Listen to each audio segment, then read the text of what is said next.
So our next speaker is going to be pastor and author Chris Wiley, C.R. Wiley. He's a jack of all trades. He's done all kinds of things throughout his life. He went to Harvard University. He's taught philosophy at least one university, I think a couple of them.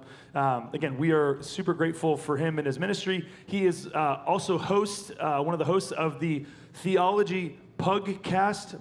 That's Pug as in the thing that an alien inhabited in Men in Black, the Theology Pugcast. So, Chris, why don't you join us and give him a warm welcome.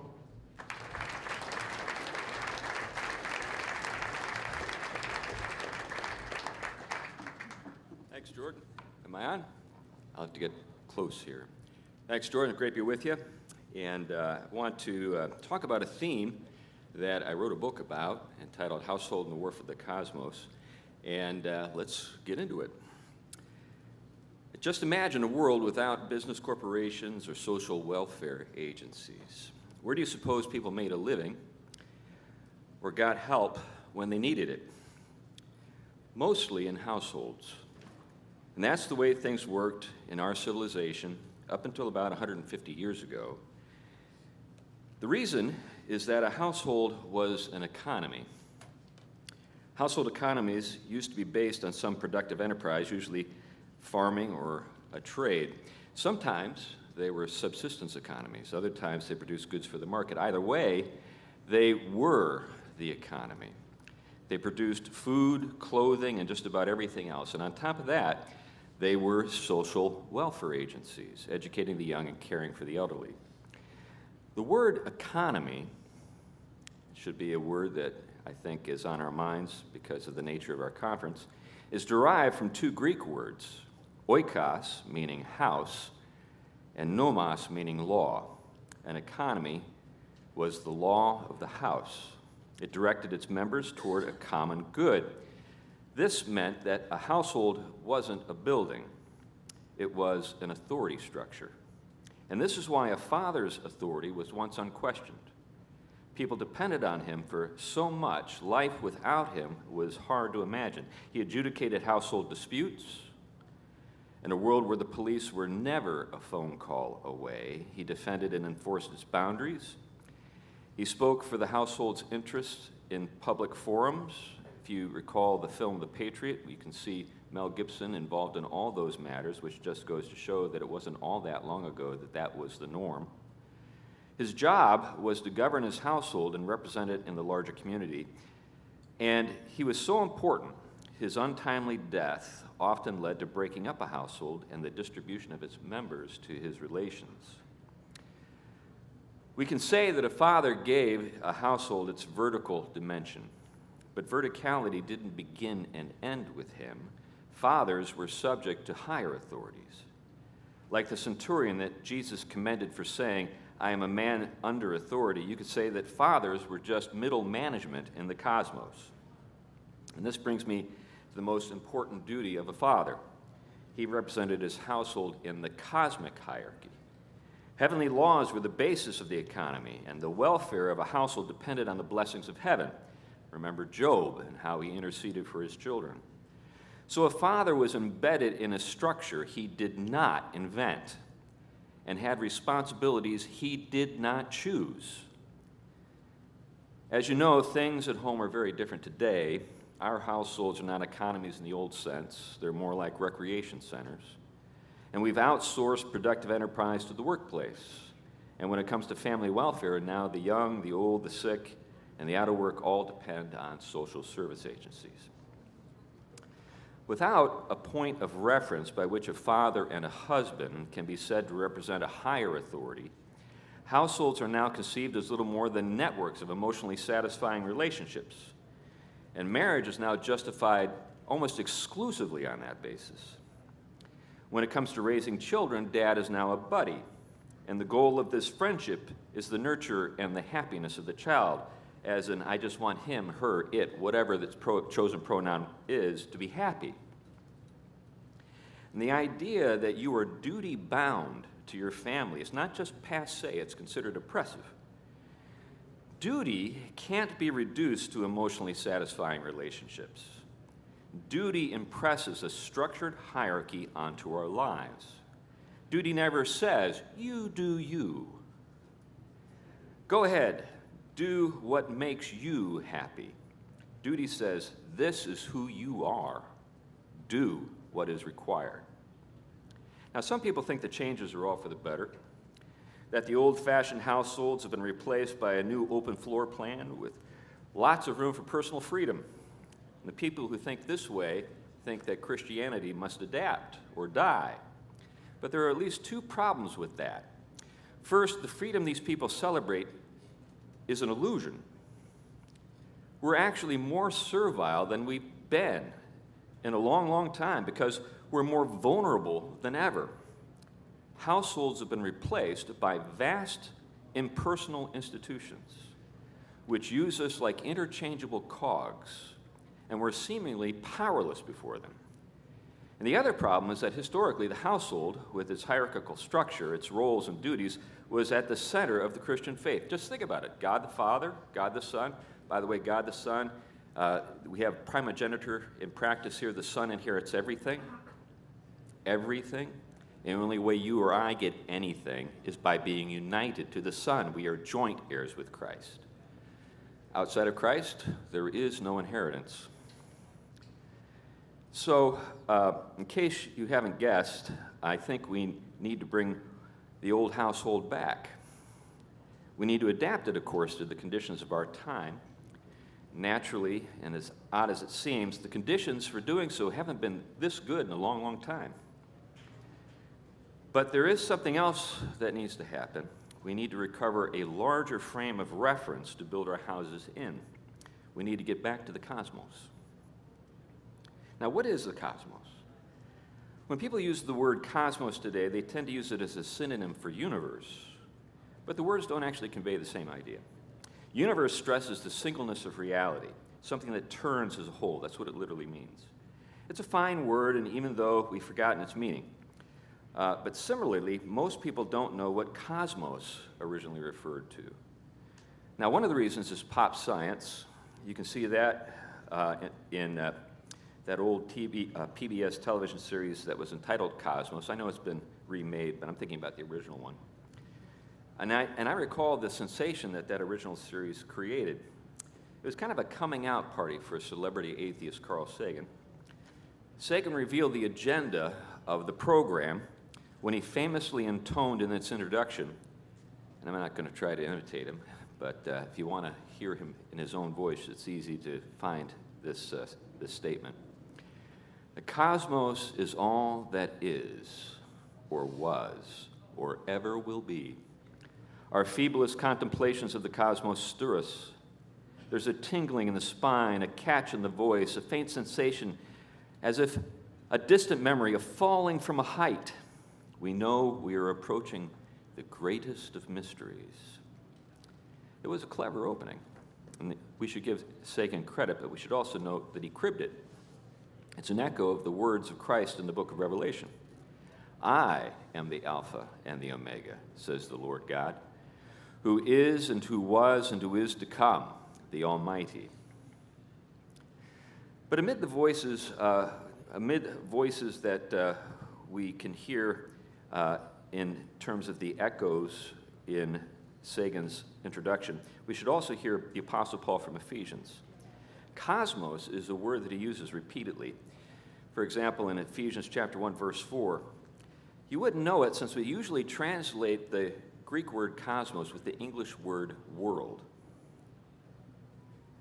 Now, you may have heard the term something was lost in translation, and that's definitely the case here. The word world doesn't have the same connotation that cosmos did in the first century. When we say world, generally we mean the place where we live, or maybe Earth. But we can be grateful that the ESV, the English Standard Version of the Bible, uses the original word in Ephesians chapter 6, verse 12, when it takes the form of an adjective, cosmic, as in we do not wrestle against flesh and blood, but against the rulers, against the authorities, against the cosmic powers of this present darkness. In the first century, cosmos was a way of seeing things that Christians and their pagan neighbors actually shared in common. So not even pagans in the first century saw the cosmos the way Carl Sagan did. The cosmos was an ordered thing, the highest and largest order of them all. That's what the word means. And it included everything, even invisible things. It housed microcosms, little orders that depended on the larger order and reflected it. But there is something ironic about the way we use the word today, because what we mean is almost the opposite of what it once meant. When Sagan insisted the cosmos is all that there is, he explicitly rejected the ancient view that an order depended on an order giver. Instead, Sagan tried to explain how matter ordered itself without the benefit of a designer. Now, some people believe that the cosmos took its present form in the past through a violent process. In those stories, order was imposed on chaos by the gods. But in the biblical story, something really very different occurs. For one thing, it's not a violent process, but instead proceeds in a workmanlike way. Nevertheless, the thing I want you to note and see is that what biblical cosmology had in common with all the others is that there was an order giver. And then when it came to the cosmos, the Christians and their neighbors agreed. They agreed that someone was seated in heavenly places giving orders. The question was, who? That was the question. Who is Lord of the cosmos? Speaking of the heavens, the ancient cosmos had a top. Now, time for a little more political incorrectness. Hierarchy means sacred rule. Hieros for sacred and arche for ruler. And that was believed to be a good thing. Even today, we know that an order has to come with a top. Being high gives you oversight, for example. It's what is meant to, it's what's meant to, when we use the term overseer. You're higher in the hierarchy. And being low means looking up to your rulers. And this can actually be a positive thing, as, for example, when someone says, I really look up to him, or I really look up to her. Now, Sagan's cosmos didn't come at the top. There's no normative vertical dimension whatsoever. It's just space, as in outer space. And paradoxically, this means Sagan's cosmos is flat, because without verticality, it's impossible to make meaningful distinctions or say that some things are more important or better than others. Sagan, who liked to wax poetic, was known for referring to his viewers as star stuff. Just why that should flatter anyone remained unexplained, because frogs and rocks are star stuff too. And what this reveals is that Sagan's cosmos and the cosmos of the transhumanists or the Marxists or any other atheist can only be given charm by sneaking a little of the old cosmos in here and there. According to the old way of seeing things, stars were a lot more than stuff. You can see this when you read books like Voyage of the Dawn Treader by C.S. Lewis. In that book, a youthful version of Sagan by the name of Eustace Clarence Scrubb, which has got to be the greatest name ever coined, in that book, he says, when he meets a star in person for the first time, in our world, a star is a huge ball of flaming gas. To which the star replies, even in your world, my son, that is not what a star is, but only what it is made of. And we also see this in Ephesians. We have heavenly places referred to again and again throughout that letter. There are regions below as well. And Christ has traveled the intervening span. We're told about that. And it's this in-between space that should interest us because, first of all, it's a problem, and secondly, it's where we live. So those are two good reasons to be interested in it. But at our level, we're not the only occupants. Surrounding us and just above us are the principalities and powers. Paul names their chief, the prince of the power of the air. That's in chapter 2. It's a term, this reference to air conveys a sense of being immersed, surrounded by something as real, yet as invisible as air. Now, the problem with our layer is, as I noted, the prince is insubordinate. You could say that he's an ambitious governor. And people living here don't necessarily see what I'm talking about, although they feel the effects. But according to Paul, this layer of the cosmos will eventually be brought into subjection to the Lord Christ. Now, most Christians today write off that reference to principalities and powers, if they even think about it, as just a rhetorical flourish. Oddly, many Christians today actually agree with Sagan that we live in a meaningless universe. When the light of Christ's glory appeared in the first century, it revealed that the old gods were a bit shabby. But his glory more than made up for it. Then Christian cleaned house, and the West became a capacious and vibrant place, and beneath its soaring heights, new things were built, things that had never been seen before. Universities, hospitals, as well as the greatest civilization the world has ever known. It wasn't heaven on earth, of course. Our civilization has had its problems, its faults, its sins, but on a scale of relative goods, it's the best that ever was. The telescope didn't destroy it, by the way. Atheism has been the thing that's been eating away at it. Now we're told that there is no intrinsic meaning because there is no God to give it. Now, some atheists are urbane, and some are very pleasant and easy to get along with, and others are violent. And then there are the popularizers who promote the new creed. But all are agreed. In the end, everything amounts to nothing. Now philosophers say things like, and this is a quote from Peter Singer, Princeton ethicist, "A boy is a pig, and a pig is a boy." And consciousness itself is an offense. Here's something Bertrand Russell said in 1903. That's important to note the date when he said this. "I have been merely oppressed by the weariness and tedium and vanity of things lately. Nothing stirs me, nothing seems worth doing or worth having done. The only thing that I strongly feel worthwhile would be to murder as many people as possible, so as to diminish the amount of consciousness in the world. These things have to be lived through, though. There's nothing to do about them."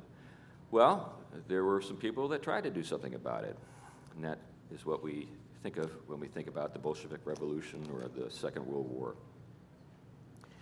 What we need to do in our time is wage the peace. Now, there are many paradoxes in the world, and one is the adage, if you want peace, prepare for war. And the Romans understood that. The Pax Romana dealt with the situation on the ground. And when it came to putting troops on the ground, they were really hard to beat. The Jews tried and lost badly, and the Roman war wagon just rolled right over them and pacified them.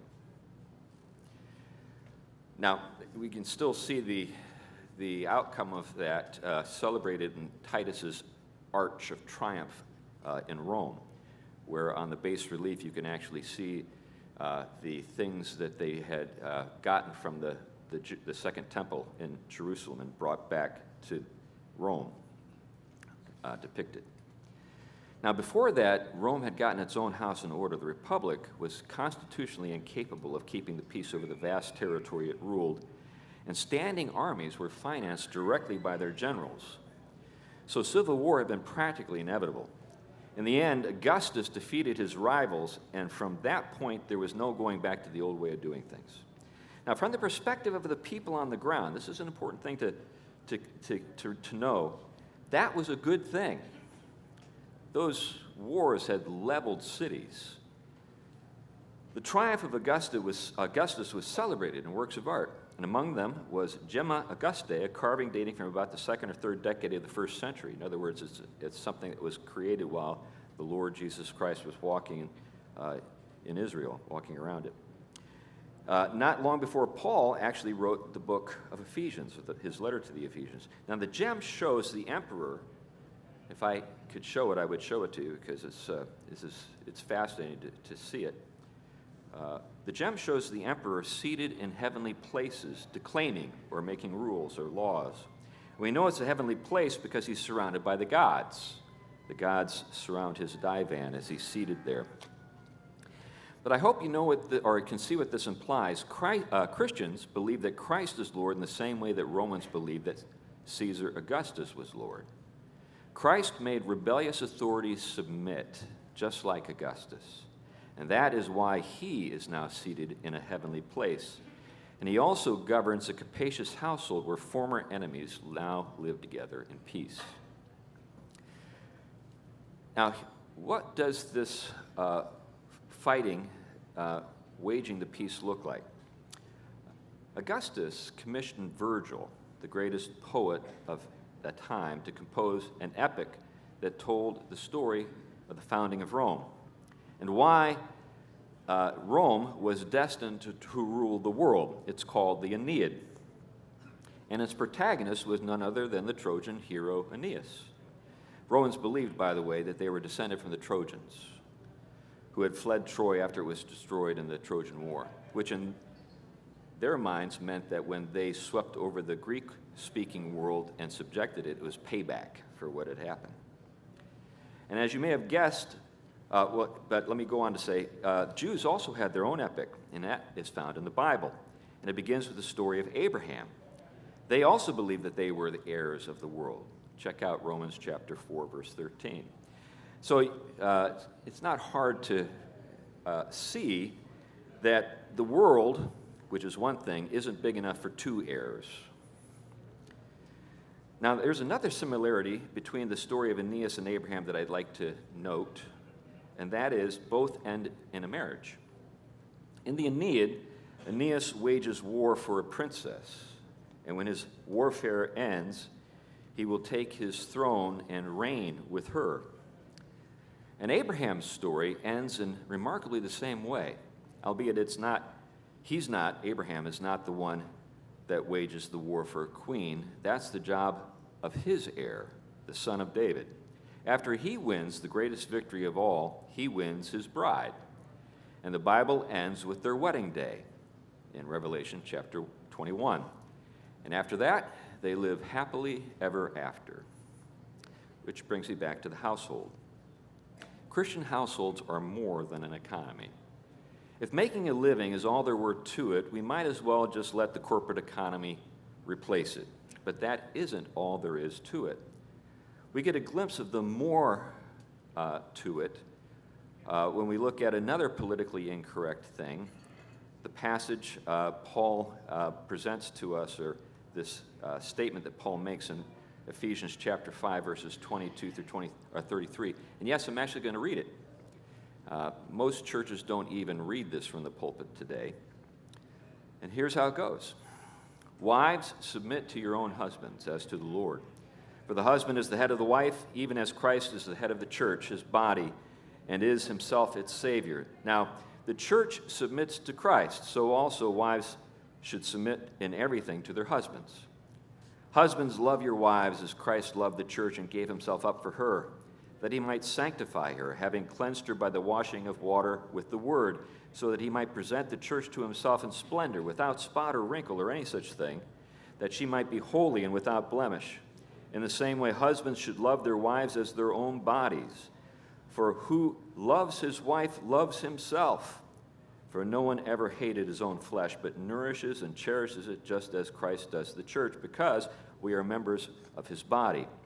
Therefore, a man shall leave his father and mother and hold fast to his wife, and the two shall become one flesh.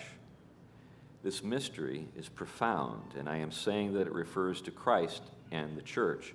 However, let each one of you love his wife as himself, and let the wife see that she respects her husband. Did you see what Paul did here? The household is a microcosm of the cosmos.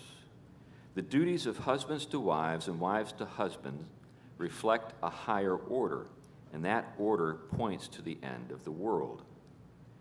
The nexus of a Christian household is the conjugal union of a husband and wife, which is why gay marriage is a contradiction in terms. It's a non sequitur. It doesn't make any sense.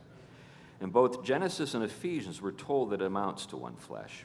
Paul tells us that this is a mystery, meaning that it hides something, even as it reveals something. So mystery, mysterion, the Greek word that we translate into the English word mystery, is not what normally comes to mind for us, because when we hear that word, we think of Sherlock Holmes and a puzzle that needs to be solved, and when the puzzle is solved, there's no more mystery. That's not what mysterion is getting at all. Mysterion means that there's something hidden beneath the surface. That's always there. But sometimes you have some insight and you can see what's there. One flesh, as I noted, begins with the conjugal union, but that's just the beginning. One flesh also refers to the natural issue of that union in children. A child is the embodiment of the parents.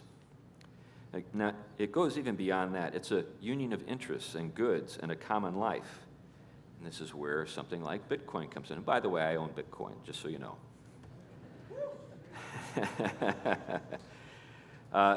This means that it goes, what goes for one goes for the other.